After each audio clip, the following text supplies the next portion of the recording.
संयुक्त राष्ट्र महासभा यूएनजीए में इस बार इजराइल के प्रधानमंत्री बेंजामिन नेतन्याहू का भाषण खूब चर्चा में रहा। न्यूयॉर्क स्थित यूएन मुख्यालय में शुक्रवार को जब नेतन्याहू ने भाषण देना शुरू किया तो वहां पर मौजूद कई देशों के प्रतिनिधि विरोध स्वरूप वॉकआउट कर बाहर चले गए।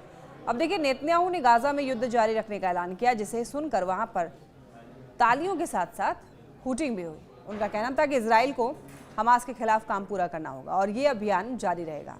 नेतन्याहू ने इस अवसर पर गाजा में बंधक बने इजरायली नागरिकों का भी जिक्र किया और उनका कहना है कि भाषण लाउड स्पीकर के जरिए बंधकों तक पहुंचाया जा रहा है। और इतना ही नहीं, उन्होंने ये भी बताया कि इजराइल की खुफिया एजेंसियों ने गाजा के लोगों के मोबाइल नेटवर्क को कब्जे में लेकर अपने संदेश को सीधे वहां तक पहुंचाया। उन्होंने बंधकों को भरोसा दिलाया कि इजराइल की जनता उनके साथ है और हमास को चेतावनी दी कि अपने हथियार डाल दो और लोगों को आज़ाद करो, वरना इजराइल पीछे नहीं हटेगा। देखिए, नेतन्याहू ने यह भी कहा है कि भले ही पश्चिमी नेता दबाव में आकर के झुक गए हों, लेकिन इजराइल कभी नहीं झुकेगा। उन्होंने उन देशों की आलोचना की जिन्होंने फिलिस्तीन को मान्यता दी। इसे शर्मनाक और निर्दोष लोगों के खिलाफ आतंकवाद को बढ़ावा देने वाला कदम बताया है। तो गौरतलब है कि नेतन्याहू और इजराइल के पूर्व रक्षा मंत्री योआव गैलेंट के खिलाफ अंतर्राष्ट्रीय आपराधिक न्यायालय में युद्ध अपराधों की जांच चल रही है। अब इस भाषण को वैश्विक मंच पर अपना पक्ष रखने का मौका माना जा रहा था। इसी बीच यूएन मुख्यालय के बाहर फिलिस्तीनी समर्थकों ने विरोध प्रदर्शन किया। हजारों लोग सड़कों पर उतरकर शर्म करो जैसे नारे लगा रहे थे।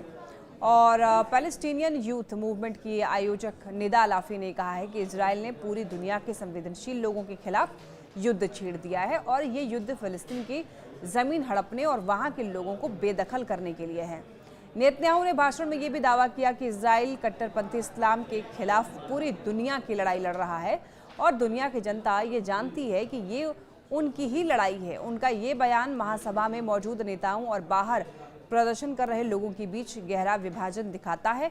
इस भाषण और इसके आसपास हुई घटनाओं ने एक बार फिर ये स्पष्ट कर दिया है कि गाजा की स्थिति और फिलिस्तीन इजराइल संघर्ष वैश्विक मंच पर कितनी संवेदनशील और विवादास्पद है। नेतन्याहू का ये भाषण, उनके कठोर रुख और बंधकों के प्रति समर्थन के संदेश ने वैश्विक मीडिया में अलग अलग प्रतिक्रियाएं पैदा की हैं और फिलिस्तीन समर्थकों और अंतर्राष्ट्रीय नेताओं के बीच में गहरी बहस को जन्म दिया है।